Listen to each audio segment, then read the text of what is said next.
Salutations! I am Rob Chapman. And I'm the captain. Welcome to Andertons.co.uk, home of awesome tones and sounds. And today we're going to be taking you through almost the entire Faith acoustic guitar range. Yes. Rob's been playing Faith guitars for a good 2 or 3 years now. Yep. And more recently, I've decided, I've been looking at this range and we've dabbled a bit with it over the last couple of years, but I've kind of got into it a bit more and realised just the exceptional value that you get out of this range. So we've really kind of got behind it now and are stocking everything. And it gave me an idea for a video, which I like sort of dual purpose videos. I like it. This video is going to tell you about Faith guitars, which is cool. But what's nice about the Faith range is they make 5 different shapes of guitar, and they're quite. You see these shapes from other manufacturers as well. So what we're going to do is tell you how these kind of shapes have evolved, why they are important. Yeah, the pros and cons and benefits yeah. of the sort of ubiquitous shape of acousticdom. So even if you don't want to buy a Faith guitar, maybe you're looking at buying a more expensive guitar like a Martin or a Taylor, or maybe you've got less money and you're shopping, at for your first guitar, understanding what the shapes mean and why they do will help you choose the best guitar for you. So actually, buying your first acoustic guitar is a very different experience from buying your first electric guitar. I found it because I started playing Faith 9 years ago. Wow. And I went to a whole bunch of stores, which is something I recommend you do. Don't just sort of touch an acoustic guitar and go, I love it, that's the one that looks the nicest. You've got to really sit down and really feel how it feels to play it on your own, and don't get the whole kind of nerves thing. Yeah. Because with an electric guitar, you can kind of plug it in and play your favourite riff and kind of get a vibe from that. But with an acoustic, it's really about how it feels, because acoustic guitars are not quite as ergonomic. Yeah. They've got sharp edges normally, they dig in different places, different people are different shapes. Yeah. And what I found was that the first guitar I got was a Faith Saturn, the dreadnought type body. And then as I kind of developed and grew a bit bigger, a bit fatter, I worked out that the Parlor was the right shape for me then. But other people like different shapes, don't they? They want a cutaway, or they want a jumbo, or Well, so what we've basically got, the 5 shapes in the Faith range are a Mercury. Now this is based on a classic, very old-fashioned style of acoustic guitar shape called the parlor guitar. And where did that name come from, Lee? Well, a parlor guitar, again, came from, has been around for hundreds of years, would have perhaps originally been a gut string guitar, and then people started to reinforce them and string them with steel string guitars. But they were small guitars, believe it or not, I'm reliably informed, because hundreds of years ago, it was a much more common pastime for a woman to play guitar. So they were these smaller, more comfortable guitar shapes for people of a smaller frame. Give them a sense of scale by having them both together. Now, around about the 1930s, from what I understand, or the 20s or the 30s, as in America, people started performing with their guitars in sort of bands and groups and to small audiences, the musicians needed something louder. And of course, they didn't have PA systems in those times. So Martin, the amazing American guitar company Martin, created a much bigger design, which is what I'm holding here. This is the Faith Saturn. They called it the Dreadnought design. I love the story behind this. It's basically named after the battleship HMS Dreadnought, which was at the time the biggest naval battleship ever made, and so they thought, wow, that's big, our guitar's big, we'll call it a Dreadnought as well. So the first part of the video you're going to see Rob using the Mercury, which is the parlor size guitar, me using the Saturn, which is the Dreadnought size guitar, and actually what Rob has got is a guitar from the High Gloss series. The specs on High Gloss are a solid Engelmann spruce top, solid mahogany back and rosewood. sides. Oh, rosewood, is it really? Yeah, solid rose. You can tell it's the darker with the wider grain, so it's a rosewood back and sides. And what's also cool in the Faith series, and the reason how we're able to sort of show you the whole range, is that each shape is available in each series. So if you're thinking, do you know what, I like the idea of a gloss finish, spruce top, rosewood back and side guitar, but I don't want this shape, I want a bigger shape, that's cool, because any of the shapes you're going to see in this video you can have in this series. And likewise, I'm playing the Saturn from the Eclipse series. So Eclipse is, all the guitars in the Eclipse series are black. They're also a solid Engelmann spruce top, but with a mahogany back and sides, all solid mahogany, and we'll come around to why that's important later. The Eclipse series have all got like a top-of-the-range shadow preamp in here. So the Eclipse is really the one they're sort of aiming at the guy who's going to be out playing live. What you're hearing, though, for pure total tone, you're not hearing the pickups in the guitars at all. You're hearing the acoustics mic'd up by these fine AKG 414 microphones. I was about to ask, stick with these, but I'm glad you said that. So you give us a strum away and tell us how you think your parlour-sized Mercury sounds. Well, let me tell the audience, you lovely people on YouTube, why it is that I prefer the parlour of the series. Yeah. The first thing is it's tiny, so it's really, really portable. And as a guitar player, you're a sociable guy, people go, do you want to come to my barbecue so you can play guitar? And you're like, yeah, okay, all right, fair enough. This thing's so small, you can chuck it in the back of the car. It's really, really easy to carry around. The other thing is, it has a really interesting mid characteristic. If you look at the spectrum of sound of this guitar produces, it really chops through a mix in a very interesting way. It doesn't take up areas that you don't want it to with the vocal. So when I recorded Aeromancy, acoustic version, all of the guitar was the Faith Mercury Parlour, and it just did the perfect job in the mix. So I love that. The next thing is, nice short scale. You can put some thick strings on it, but you can do...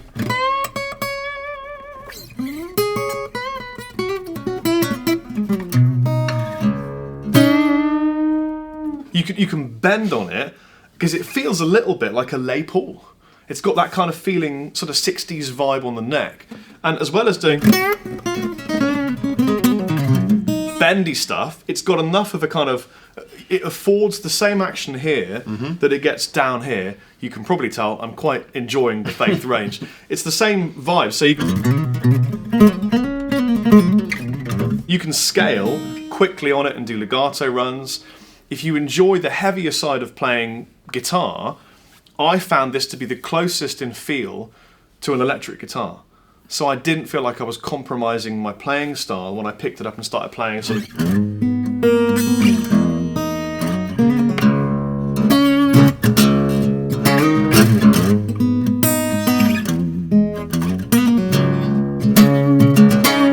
all the stuff I had to for Dorje, this just fitted perfectly into that. Give us some of those sort of, classic...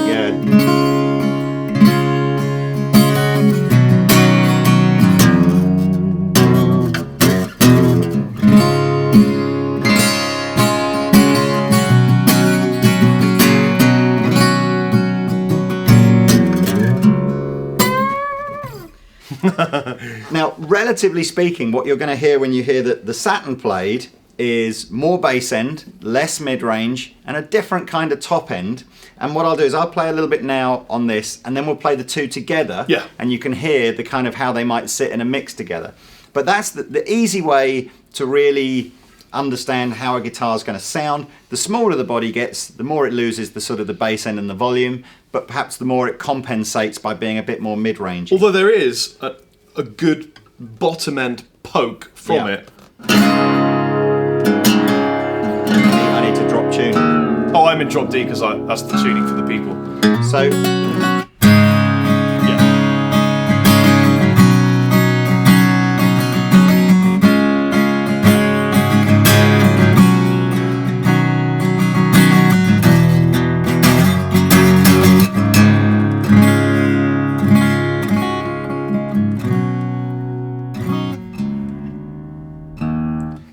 So the Dreadnought has become, I suppose, the most copied guitar shape of all time. And I think that's because we started with the parlour-sized guitar, the Dreadnought added a little bit to that. Other designs, Gibson took the jumbo to a super jumbo size, and we'll show you again in the Faith range, there is one of those called the Jupiter. That gave masses of bass end, but then all of a sudden somehow sort of lost that mid-range. And so I think the Dreadnought has always been regarded as, that's the good all-rounder. There's a bit of...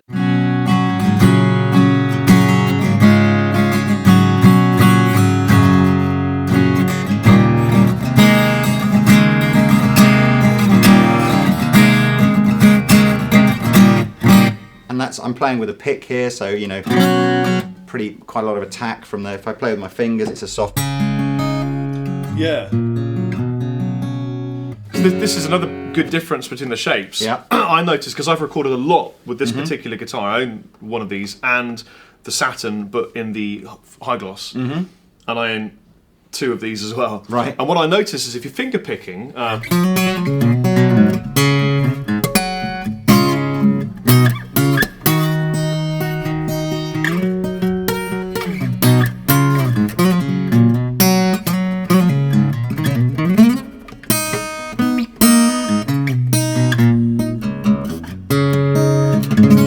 it pokes through sharper and like a Telecaster. Yeah.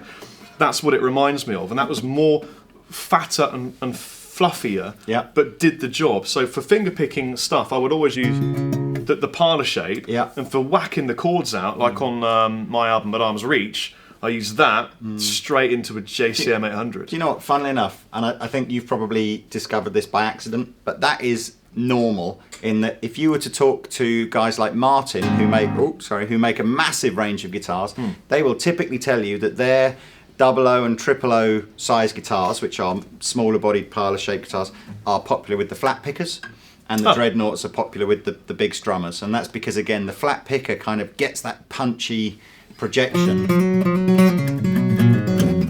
whereas the dreadnought wants to just sort of go.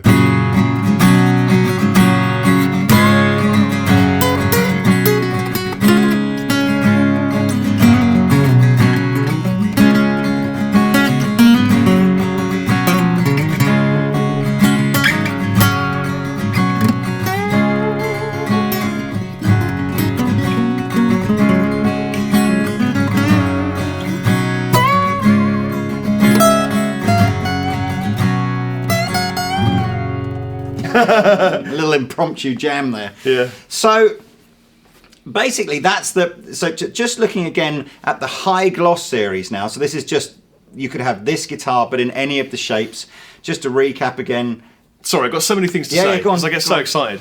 Here is a downside of this. I think it's always good to give a downside of the high gloss, because they do one with just gloss on the top and the back and sides is natural. Here's the thing. You're not going to hear it. Look. There you go.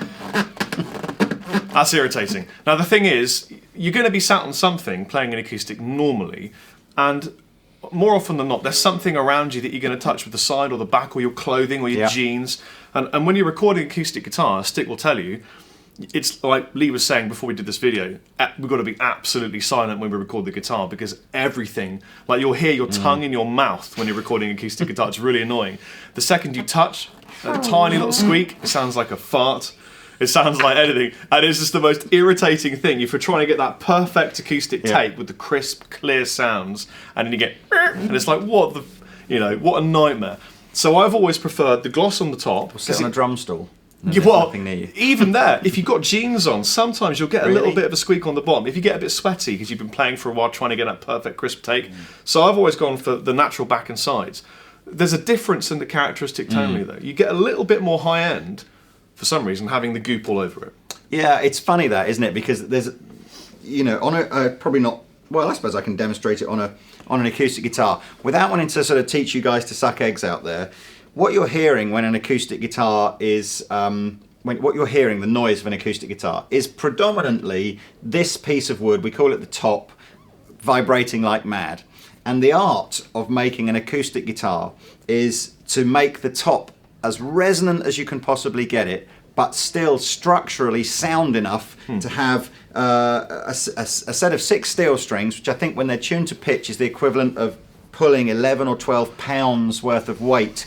Now if you imagine if you had a little piece of wood that thick and you hung 11 or 12 pounds worth of weight off of it, the wood's going to bow very quickly. So of course, underneath the guitar, it's braced, so there are struts of wood in different patterns to give it the rigidity and the strength. Now, of course, you get the struts too rigid, and then the top can't move, and the guitar doesn't sound any good. You get the struts not strong enough, and the guitar sounds great for the first 6 months, then you realise that it's all started to bow and basically your guitar's wrecked. So that's a real art. Guys like Martin, who invented the X-bracing, very pioneering with that technology and really understanding moving the bracing to see how that affects the tone. The most vibrating or resonant part of your guitar is always round about here. That's why there's a lot of myth about, if I don't have a cutaway, my guitar sounds better than if I do have a cutaway. The reality is there's very little movement of the top round about the 2 top bits here. So it's a marginal difference whether you take the cutaway out or not. Do you want to know an interesting fact? What? Interesting fact about Django Reinhardt. Yes. I heard from a guy called Martin Taylor, who's a bit of a jazz monster, and this might be a lie, but I don't think it is, that when Django was picking a guitar, he would clamp it, hit open strings, and put flour on the guitar. Right. And what happens is the flour would resonate and collect in a pattern on the surface of the guitar and literally give you a map of where was resonating on the top plate. I've seen recently on Reader's Digest, which I Woman's often Weekly will flick through while I'm on the that they started doing this using light. They'll shine the laser on the top of any instrument, like a cello or violin, to see where you get these perfectly resonating areas. But he would go bit of flour, strum a open chord, and or wind, Aeolian harp type job, and you get patterns where the resonance is pure and where it's dead. You physically see the dead spots, and you go, no, another one, flour, and get one. How cool is that? Yeah, I can believe that's probably a very scientific. I mean, you know, ultimately it's all about your ears. Sometimes, though, again, trying to pick the right acoustic guitar for you from a sound point of view is incredibly difficult because about the worst, well, not the worst place, sitting here and listening to this guitar wrong place. Sounds absolutely nothing like what it would be if my ear was where this microphone Which is why I do this. Yeah. You have to, because otherwise you can't hear it. You know, it's not coming. Yeah. It's not coming at you. So basically, I think again, do you want to do any more sort of playing together so that people can hear how a dreadnought fits over a parlour? I know you're dying to play a bit of Jovi. I'm not. I'm easy. Please. No, we kind of played that anyway, didn't we? Oh, did we? Okay. Well, yeah. Let's play a little something. Let's play something in the key of A. No, let's not play that. Let's not play that. Can't play that one. Okay, what about the?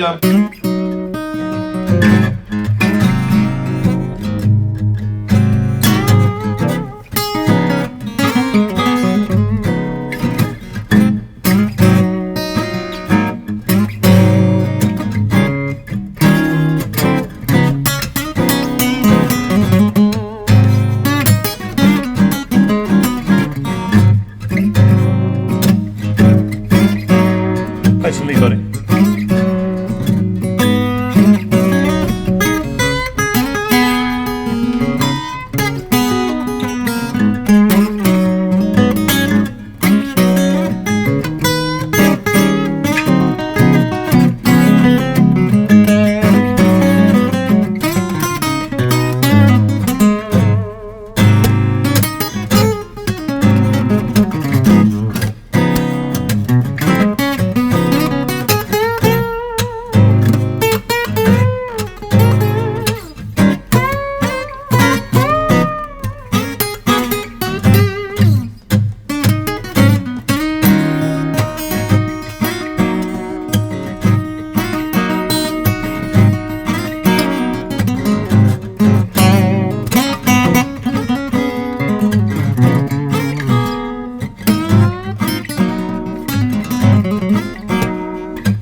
So, that's enough about these two guitars and general guitar sort of science and everything like that. Let's move on to a couple of other shapes that are in the range. Including a really affordable one.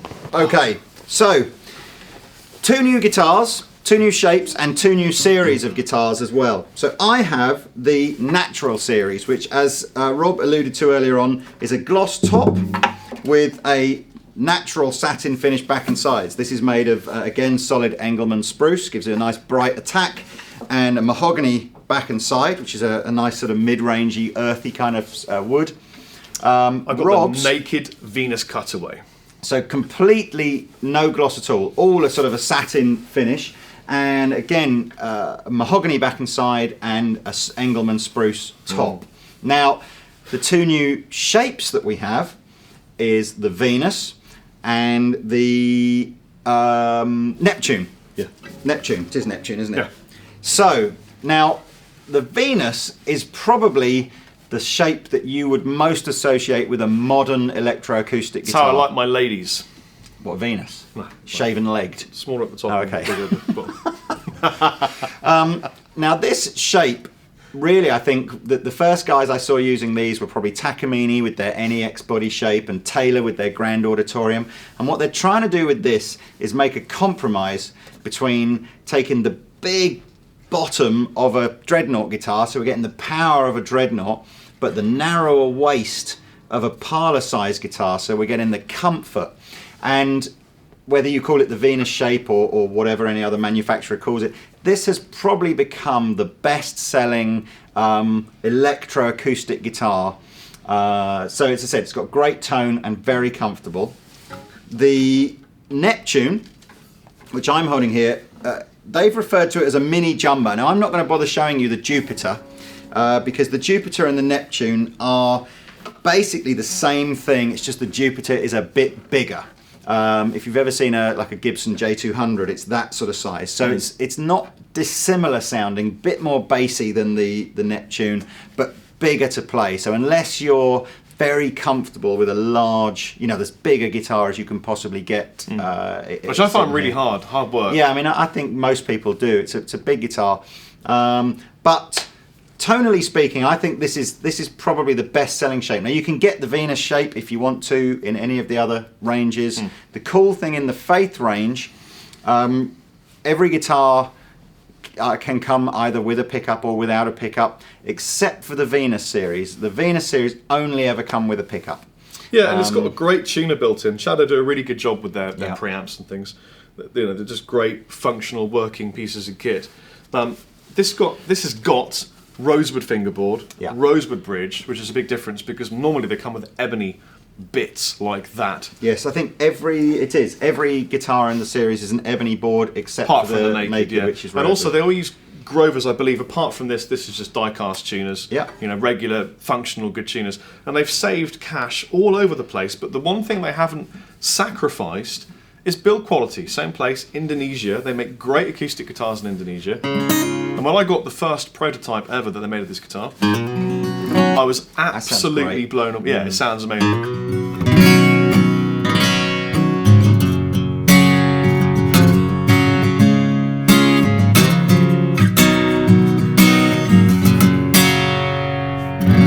You can go right up the top.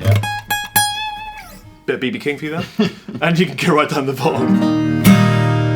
It just has a great sound. And it plays. Again, what you find is the action up here isn't a mile off the action down here, which is a really good sign to look for. The next tip is playing acoustic guitar. If you can feel it with a finger in the headstock, it's a good acoustic guitar.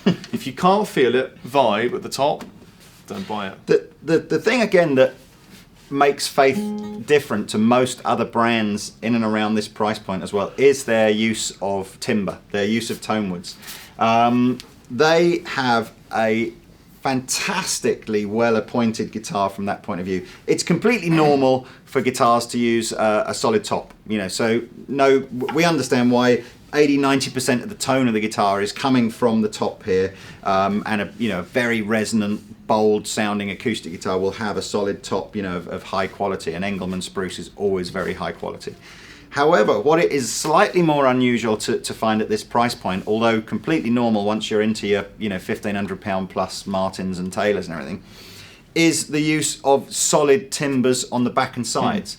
To bend a piece of wood in the shape of an acoustic guitar is very difficult. It's a real skill, and it's much easier to do with lots of thin pieces of wood that you've glued together in a laminate. Really quite difficult to do with solid timbers, which is why generally on cheaper guitars they won't be available. But the Faith range, even right down to a guitar like this, which is like £350 or something, ridiculously affordable, is all solid timbers. So solid rosewoods, solid mahoganies, and that just adds that. I mean, it's not the back and sides. It's not a hugely. Well, here's how I liken it. The back and sides are a bit like your diaphragm when you're singing, and the top is a bit like the vocal cords. If you haven't got a powerful diaphragm, you're not going to be hitting the vocal cords in a powerful, strong way.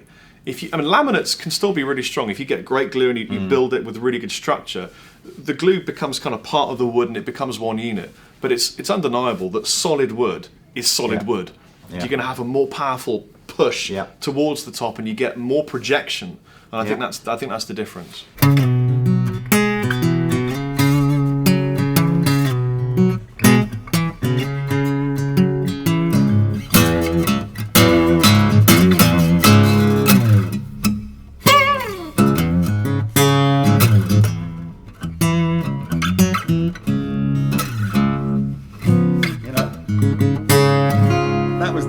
Theme tune to the original Andertons video. That's why I'm playing it. That's why I'm playing. I heard that for ages.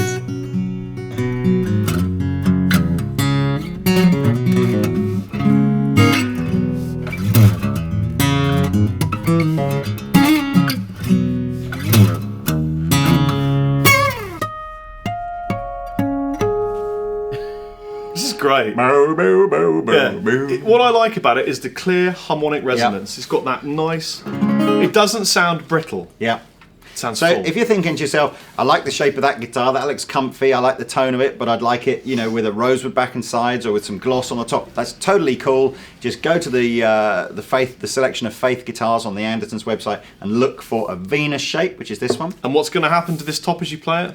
Oh yeah, I don't know why. There's obviously a chemical aging process reaction that the older wood gets. Yeah. Oh, I see. Well, I was going to say the older wood gets, the more resonant it becomes. Yeah. But of course, as Rob's absolutely said, because this is a satin sort of very porous type of finish. Yeah. The more if you like your guitars to look brand new, even though they're 3 or 4 years old, don't buy this one.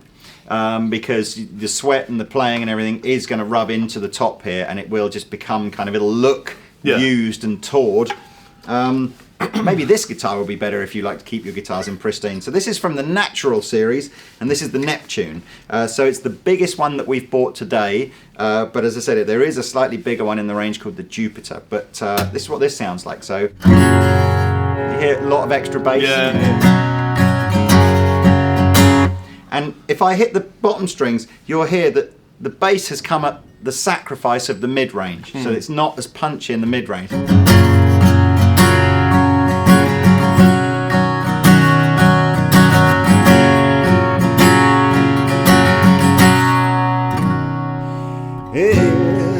Rose at its thorn, just like every night has its dawn. It's like every cowboy sings a sad, sad song. Every rose has its thorn. I don't know where that came from. That was so beautiful, man. It just felt amazing. So yeah, I've got again Engelmann spruce top, mahogany back and sides, gloss on the top, natural around the back. Great for those big open chords.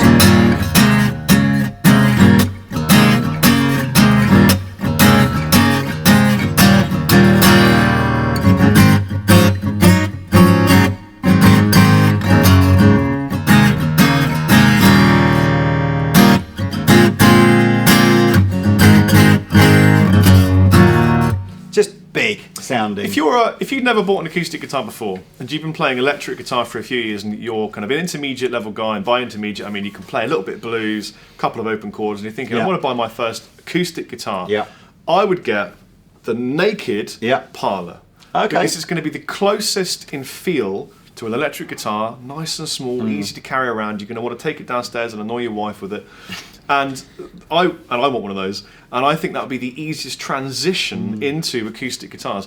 Once you play that for a bit, you're then going to want one of these. I would want one of these, and that's why it's all basically perfect. The Venus. You want that so you can shred? No, not at all. I find if I'm playing acoustic guitar, I want the bass end. Yeah. But I don't necessarily want something quite as cumbersome as this. Yeah. So the Venus is my favourite. Have a feel on that? Yeah, go on then. You have a feel on that one. We should also say at this point as well, and again another reason why it's not as deep as I thought it was going to be. No, another reason why I've kind of really can't recommend the sort of Faith stuff highly enough. We haven't really talked about pricing. I'm just going to give you a ballpark figure because depending on whether you buy a cutaway or a 12 string or a left-hander or whatever, the prices will fluctuate. But as a guide, The Naked series here, this is the simplest one actually, there's only 3 models in the Naked series. These are going to cost you around about the $350 to $380 mark, so it's just amazing value. All solid timber guitars, but no case with these. The Natural series, which is what Rob's got, it's the next one up. Typically those prices are between £500 and £600, but you are now getting a hard case in. And they come with really, really nice cases. Yeah, they're very good cases. Yeah.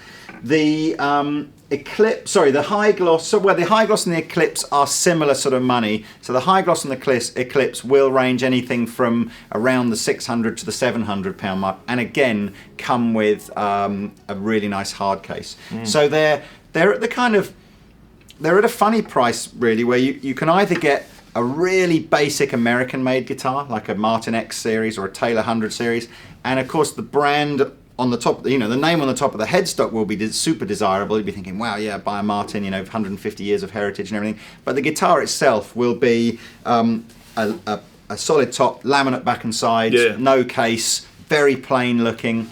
Or you can pitch in with the Faith side of things and go for that really the best sort of Far Eastern manufacturing that you can get. So you're getting fabulous build, beautiful appointments like the flame maple binding, and not to mention designed by Patrick James Eggle, who is probably arguably one of the best acoustic guitar luthiers on this planet right now. Well, he's probably Patrick Eggle is Patrick James Eggle is a UK. He's probably the best known or one of the best known UK luthiers of the last 20 years. He works from where Faith are made. He's in there always designing, tweaking, making handmade guitars and building prototypes. Super lovely guy. Yeah. I think he's going to come to the store one day this year just to do like an in-store clinic. So keep an eye out for that if you live near Andertons. You want to see that. He knows what he's doing.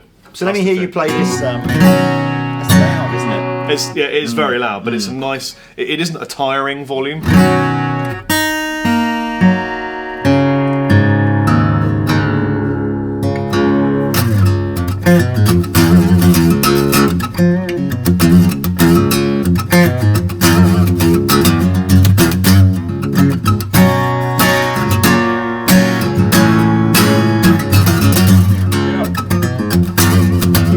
You can probably hear there, and a good example why this guitar would appeal to a big strummer more than a flat picker, because this string is coming out about 3 times louder than either of these 2 strings as you're playing it. And that's not the microphone, that is just how it is. So, so the parlor size is a much more even volume across all 6 strings, whereas you go for anything big, it's going to be bass heavy. And that's why it sounds great for strumming.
go, buddy.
So, that's beautiful. There you go. So, you can find out more about Faith guitars by going to andertons.co.uk and looking in our Faith acoustic section. Can't get these in America. Ah, boo. So Well, you can get them from America. You just have to buy them from Andertons and we'll ship them across to you. How much would that cost? What's shipping to America for an acoustic? Well, let's see. You save 20% on the price because you don't pay UK VAT, and which is our sales tax. And shipping on a fairly big guitar, I suppose you're probably going to be not far off of $100, I'm afraid, to ship a guitar like this. But there you go. If you love it and you think, wow, yep, I love it that much. And certainly if you live in the UK or anywhere in Europe, you can get one of these sent to you either for free or for next to nothing if you live in Europe. Keep the faith. And, yeah. That's it. Play Faith. I've been Rob Chapman. I've been the captain. We're out.